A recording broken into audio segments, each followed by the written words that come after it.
তুমি যদি free fire খেলো তাহলে আমার কথাগুলো মনোযোগ দিয়ে শুনবা, জীবনে একটা কিছু শিক্ষা পাইতে পারো।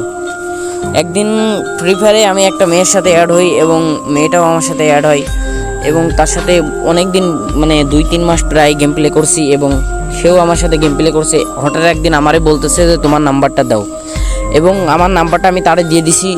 সে এবার ইমোইতে যায় আমারে নক দিছে এবং তার সাথে 8-9 মাস পর্যন্ত কথা হওয়ার পরে একদিন বলতেছে যে যে জান আমারে 100 মতো ডায়মন্ড টপ আপ করে দাও।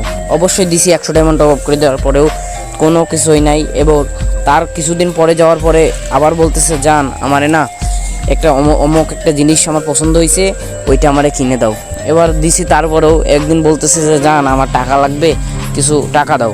এবার তারে আমি 1000 টাকা দিছি। দেওয়ার পরে এবং ইমোতে অনেক দিন কথা বলার পরেও আমরা গেমেও প্রত্যেক দিন নিয়মিত গেম খেলতাম, গ্রুপে অনেক আড্ডা দিতাম। এবং একদিন বলতেছে যে জান আমার আর রিলেশনটা রাখা হবে না। আমি বলতেছি কেন? জান বলতেছে যে আমার বাসা থেকে ফ্যামিলি থেকে অনেক চাপ দিতেছে। তা আমি বলতেছি চাপ দিতেছে তাহলে কি করব? তা বলতেছে যে জান আজকে থেকে তোমার সাথে আর কথা হবে না, তোমারে ব্লক মেরে দিলাম। ভাইয়া আমি একটা কথাই বলতে চাই, তোমরা কখনো ফ্রি ফায়ার গেমে কখনো কোনো মেয়ের প্রেমে পড়বা না, কিংবা কখনো কাউরে ডুও পার্টনার বানাবা না।